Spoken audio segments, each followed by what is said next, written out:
ఆంధ్రప్రదేశ్ రాష్ట్ర ప్రభుత్వ విప్ గౌరవ తాడేపల్లిగూడెం శాసనసభ్యులు బొలిశెట్టి శ్రీనివాస్ పెద్ద మసీదులో ఇఫ్తార్ విందులో పాల్గొని ముస్లిం సోదరులను ఉద్దేశించి మాట్లాడుతూ ప్రపంచవ్యాప్తంగా పవిత్రతతో చేసుకునే ఇఫ్తార్ విందు కార్యక్రమంలో పాల్గొనడం చాలా సంతోషంగా ఉందని ముందుగా ముస్లిం సోదరులకు శుభాకాంక్షలు తెలియజేశారు. ముస్లిం సోదరులందరూ కూడా ఈ పవిత్ర రంజాన్ శుభాకాంక్షలు తెలియజేసుకుంటాము.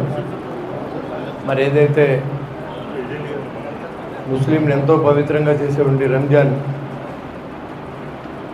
ఈ నెలలో అల్లా దయతో మన ఖురాన్ని ప్రసాదించినటువంటి ఈ రోజుల్ని పవిత్ర మాసంగా అంతర్జాతీయంగా కూడా ముస్లిం సోదరులందరూ కూడా ఈ రంజాన్ని నిర్వహించడం, దాంతోపాటుగా తోటి మిత్రులందరూ కలిసి కుల మతాలకు అతీతంగా అందరూ కలిసి ఇఫ్తార్ విందు ఆరగించే కార్యక్రమాన్ని ఒక రివాజుగా మనం అన్ని చోట్ల కూడా ప్రపంచవ్యాప్తంగా జరుగుతోంది. దాంట్లో భాగంగా ప్రతి సంవత్సరం మరి మసీదులో నన్ను పిలిచి ఈ పవిత్ర రంజాన్లో మీతో పాటు భాగస్వామ్యం చేసిన మీ అందరూ కూడా మరొకసారి మీ నమస్కారం తెలియజేస్తూ ఉన్నా.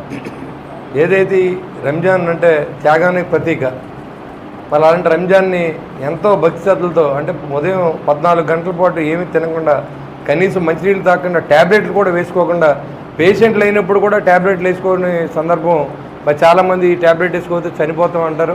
కానీ అలాంటిది ఇవాళ ఏ ముస్లిం సోదరు కూడా ట్యాబ్లెట్లు కానీ మంచినీళ్ళు కానీ తాగడం అంటే భగవంతుడు సపోర్ట్తోని మనం నిలబడతాం అనేది ఈ రంజాన్ మాసం మనందరికీ తెలియజేస్తూ ఉంది.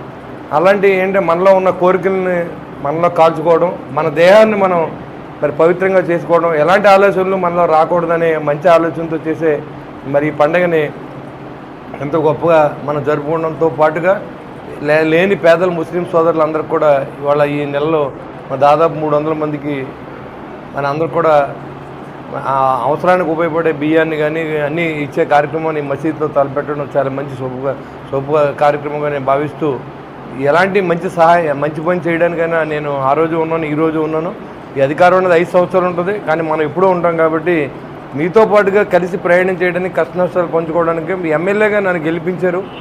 ఎక్కువ మంది నాకు సపోర్ట్ చేశారు. మా జనరేషన్లో ఉన్న మరి చాలామంది పెద్దలు నాకు తెలుసు. ఇప్పుడంతా యంగ్ జనరేషన్లో నాకు పరిచయాలు పెద్దగా లేవు. అంటే లారీ ట్రాన్స్పోర్ట్కి అనుబంధమైనటువంటి ముస్లిం అంతా కూడా అంటే ఎక్కువ కష్టాలన్నీ చేసేది ముస్లిం సోదరులందరూ కూడా. టైర్ల పని కానీ, బ్యాటరీ పని కానీ, అంతేకాకుండా అయితే రేడియేటర్స్ పని కానీ, వీళ్ళందరూ కూడా మనకు మంచి ఫ్రెండ్స్. మా భాష కానీ, జిలానీ కానీ, గఫార్ భాయ్ కానీ, గులాం కానీ అందరూ నాకు ఇదివరకు నుంచి బాజీ కానీ అందరూ నాతో అన్నయ్య అనుకునే సంబోధన తప్ప మా భాష నేను ఎప్పుడు కాయగలేదు ఈ రోజు వరకు. అంటే మా ఇద్దరికి అంత పరిచయం ఉండేది. ఆ రోజుల్లో లారీ ఓనర్స్ దగ్గర నుంచి మేము కలిసి ఉన్నాం. ఇంకా చాలామంది అందరూ తెలుసు నాకు ఇక్కడ. కానీ ఇప్పుడున్న జనరేషన్కి చాలామందికి నేను తెలియకుండా నాకు తెలియపోయి ఉండొచ్చు. కానీ ఎప్పుడూ ఒక ఎమ్మెల్యే అనేది ఉండకపోయినా మీ కష్ట నష్టాల్లో ఎప్పుడూ ఉంటాం. ఖచ్చితంగా మీకు ఏ కష్టం రాకుండా అలా చూసుకుంటాడు. అదేవిధంగా నేను చేయవలసిన సహాయాన్ని కూడా నేను మీకు అందిస్తానని కూడా నేను తెలియజేస్తూ ఉన్నాను. అంతేకాకుండా మరి దీనికి మన టైంలోనే 2014-19లో మసీదుకి పన్ను రద్దు చేసాం, కౌన్సిల్ తీర్మానం చేసాం.